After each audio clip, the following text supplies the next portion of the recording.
Salut à tous, on se retrouve aujourd'hui pour parler du FC Barcelone en ce jeudi 24 août et on commence bien évidemment avec les photos de l'entraînement du jour comme d'habitude.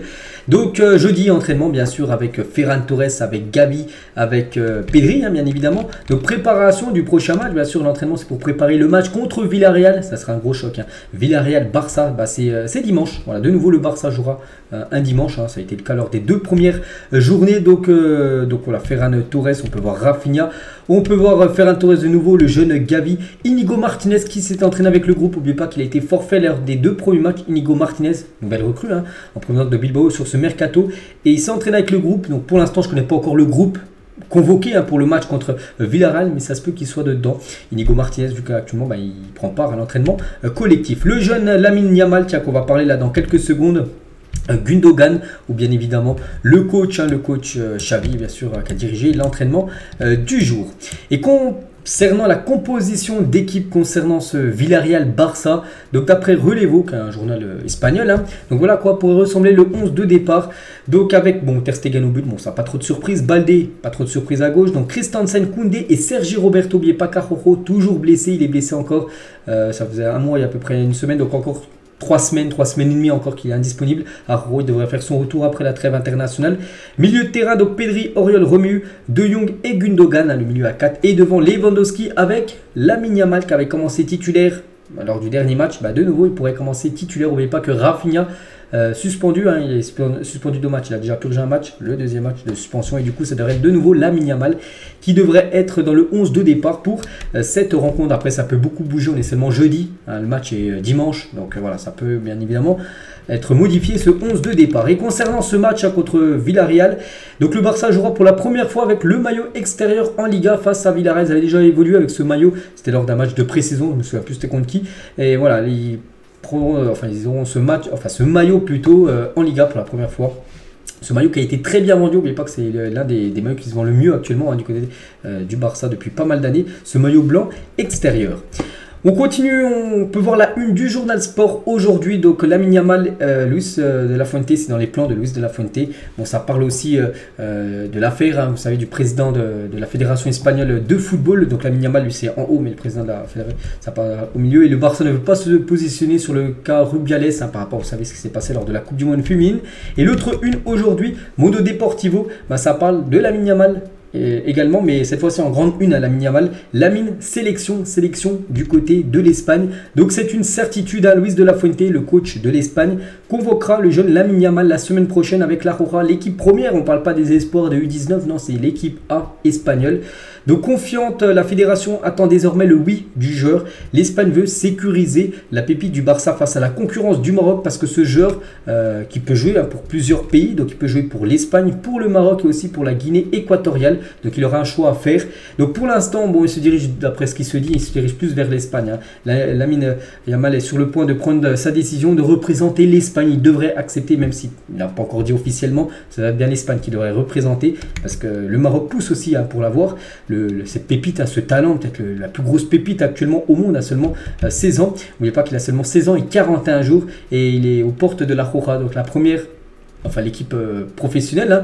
Et toi, tu faisais quoi à son âge? Je me souviens plus ce que je faisais à 16 ans et 41 jours, mais voilà, j'avais pas du tout le même destin. On peut dire que le jeune Lamine Yamal, c'est quand même un sacré talent qui appartient au FC Barcelone. On continue, on va parler de Cancelo, n'a pas reçu l'autorisation de se rendre à Barcelone aujourd'hui.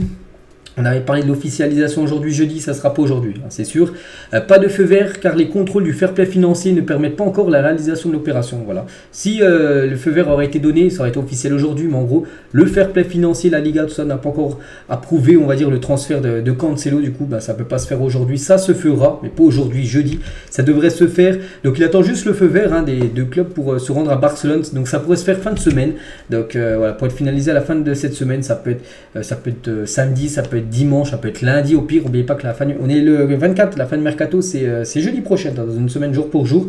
Donc voilà, ça se fera, mais pas aujourd'hui, jeudi.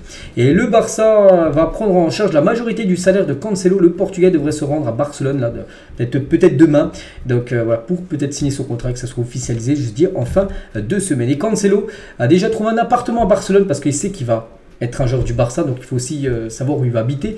Il aurait déjà trouvé un appartement à Barcelone, donc voilà, bien sûr déjà trouver l'appartement, puis après débarquer du côté et signer son contrat. On va parler de Ferran Torres, se sent plus fort que jamais et il a une confiance maximale en lui, tant mieux. Il est dans un état physique optimal après avoir travaillé tout l'été. Le vestiaire du Barça est très impressionné par son engagement et son attitude, que ce soit l'entraînement ou en match. C'est vrai qu'il répond présent, Ferran Torres. Par exemple, c'est un buteur lors du dernier match dans le temps additionnel, mais c'est vrai que souvent il rentre même lors de la pré-saison. Il avait été quelques fois buteur, donc pour l'instant il a marqué pas mal de points. Et pour l'instant, on parle plus de Ferran Torres qui reste au Barça que plutôt de le voir quitter le club. Maté Moreto, qui est un journaliste, il a dit: mon sentiment que Joao Félix finira au Barça. Donc si ça se fait, de toute façon on le sait, ça devrait se faire dans les derniers jours, peut-être dernières heures du mercato, donc peut-être jeudi prochain, ça pourrait être officialisé, dans les dernières heures la semaine prochaine. Et des fans de l'Atlético ont insulté Félix à la base de, on peut voir les insultes, donc va au Barça et dégage d'ici, une autre insulte juste au-dessus, bon, pas belle du tout. Donc voilà, c'est pour ça qu'il est exclu du groupe, voilà, il n'était même pas dans le groupe à l'Atlético lors du dernier match, c'est pour ça que ça sent le départ, et voilà, pour lui ça serait le Barça. Et si vraiment ça peut pas se faire, le Barça, parce qu'il y a des chances aussi, donc il sera prêté à Al Hilal pour une saison, voilà, en Arabie Saoudite, pour être prêté. Voilà, une chose qui est sûre, c'est qu'il ne restera pas à l'Atlético Madrid, mais voilà, c'est une grosse option pour le club blaugrana. On va parler de Bernardo Silva, donc c'est officiel, fin du dossier. Pourquoi? Parce que Silva prolonge avec Manchester City jusqu'en 2026, il avait un contrat jusqu'en 2025 et il prolonge d'une année de plus du côté de City. Donc là maintenant, de toute façon on s'en doutait déjà qu'il n'allait pas venir avant de prolonger, donc maintenant c'est sûr et certain qu'il ne viendra pas. Donc il disposerait d'une clause libératoire avec ce nouveau contrat d'environ 58 millions d'euros, ce qui veut dire que le Barça potentiellement l'année prochaine, si les finances sont dans le vert, donc ils peuvent lever cette clause et le faire venir pour 58 millions d'euros lors de l'été 2024. Donc on en reparlera bien évidemment dans les futurs mois.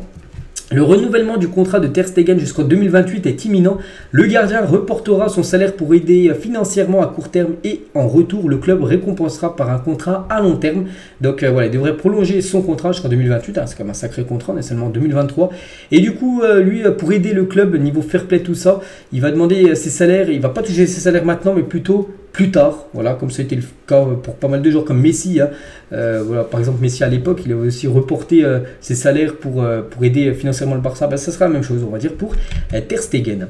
Xavi a été clair avec Marcos Alonso. Il a dit aux joueurs d'ignorer les rumeurs de départ. Il lui a promis qu'il serait déterminant cette saison et qu'il était intransférable. Voilà, bon, c'est ce qui se dit d'après le journal Sport. On verra. Après, est-ce qu'il aura du temps de jeu? Ça, je ne suis pas sûr. C'est un défenseur gauche et quand on a quand même, comment dire, Baldé du côté de la défense gauche, c'est compliqué pour Marcos Alonso de jouer. Concernant Abdé, donc Sequeda, fin de la saga. Donc Sequeda, ça veut dire il reste. Bon, après, on n'est jamais sûr d'un retournement de situation, mais il devrait rester. Parce que Xavi considère Abdé qui est le joueur qui se rapproche le plus de Dembélé au Barça par rapport au geste technique, tout ça, par rapport aux percussions qu'il peut faire. Donc voilà, c'est celui qui ressemble le plus à Dembélé. Donc le Marocain est donc intransférable. Voilà, concernant la situation du joueur Abdé. Concernant Lo Celso, n'oubliez pas que le Barça veut un défenseur droit et un milieu de terrain. Le défenseur droit devrait être Cancelo et le milieu de terrain devrait être Lo Celso, qu'on parle. Donc le Barça a demandé le prêt de Lo Celso, mais Tottenham l'a refusé. Le club anglais veut un transfert de 10 à 15 millions d'euros, ce que le Barça ne peut pas aligner. Alors il faudrait absolument des départs et pour l'instant, il n'y a pas grand monde qui veut quitter le club blaugrana. Donc voilà, pour Lo Celso, pour l'instant, ça va être compliqué. Concernant Manchester United, se rapproche désormais d'un transfert de Jean-Claire Todibo. Et n'oubliez pas qu'on parle de ce joueur, pourtant il joue à Nice, il pourrait être transféré à Manchester. Pourquoi on en parle dans un épisode du Barça? Parce que le Barça possède 20% de la revente. Là, ils avaient mis une petite clause, un pourcentage par rapport à une future revente. Donc voilà, si par exemple, je sais rien, il est transféré 50 millions d'euros, le Barça récupérera 20% de ces 50 millions d'euros. Donc bien sûr, ce sera une entrée d'argent. Bienvenue au club. Le père d'Ansu Fati s'est rendu au Portugal pour rencontrer Jorge Mendes. Donc malgré les offres de première ligue, Ansu Fati veut rester au Barça la saison prochaine. Donc c'est vrai que Ferran Torres veut rester et Fati maintenant lui aussi souhaite rester. Donc il a refusé toutes les offres comment dire, en provenance d'Angleterre. On va parler du jeune Abdé, les gars, quelques photos qu'il y a d'Abdé. Il y a Alejandro Baldé, j'ai grandi avec Xavi Simons, c'est comme mon frère, j'espère jouer avec lui un jour. Bah peut-être, hein, si bien sûr Xavi Simons revient, pourquoi pas. Du côté du Barça, et quelques déclarations d'Alejandro Balde. J'aime tout le monde dans le vestiaire, c'est comme une famille. Si je dois en choisir un, ça reste en dessous. Ah, c'est son plus grand ami, son meilleur ami, on peut dire, hein, du côté du club. Hein. Le plus impressionnant, Busquets, hein, le légendaire Busquets. Balde, mon joueur préféré, était Thierry Henry. Ce que j'aime le plus durant les matchs, nos supporters. Hein, voilà quelques déclarations de sa part. Une anecdote qui m'a rendu mal à l'aise. Une fois, j'ai tenté de rentrer chez le voisin en pensant que c'était chez moi. Voilà. Une anecdote de vestiaire, j'ai été enfermé dans la salle de bain et j'étais en retard pour le discours du coach. Hein, et en dessous n'est pas mon ami, c'est mon frère. Donc voilà quelques déclarations qu'il a pu faire. Alejandro Balde, un très jeune joueur, il a seulement 19 ans. De nouvelles tiens de Ferran Torres, les gars. Nouveau tatouage pour Ferran Torres. Tatouage dans le dos, le haut du dos. Avec sur le tatouage, c'est marqué hein, tu essaies, tu fais des erreurs, tu te relèves. Voilà, bon, je sais pas si c'est destiné au Barça, j'en sais rien. Peut-être destiné à sa vie globale, hein, qui se relève toujours. Hein. Le joueur Ferran Torres. Les différents temps de jeu lors de la seconde journée de Liga, c'est vrai que ça pose un gros problème. Hein. Le temps de jeu effectif, par exemple, le match, donc c'était entre le Barça et Cadix, 53 minutes et 49 secondes sur un match de plus de 90 minutes et temps additionnel, des fois qui peut dépasser plus de 100 minutes le match, hein, si on rajoute le temps additionnel, et seulement 53 minutes de temps de jeu effectif ont été joués, dire que la moitié du temps, en gros, bah, c'est des pertes de temps.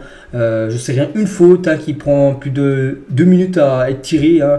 Je sais pas, des changements qui prennent beaucoup de temps, des célébrations de but, tout ça. C'est que ça perd beaucoup de temps. Après, il n'y a pas qu'en Liga, c'est dans le football moderne, les gars. C'est qu'il faut trouver une solution par rapport à tout ce temps perdu. C'est qu'on rajoute le temps additionnel, mais il faut que peut-être que des joueurs prennent soient sanctionnés tout simplement quand ils prennent beaucoup trop de temps, on peut dire, à tirer un coup franc ou même un 6 mètres quand c'est un gardien.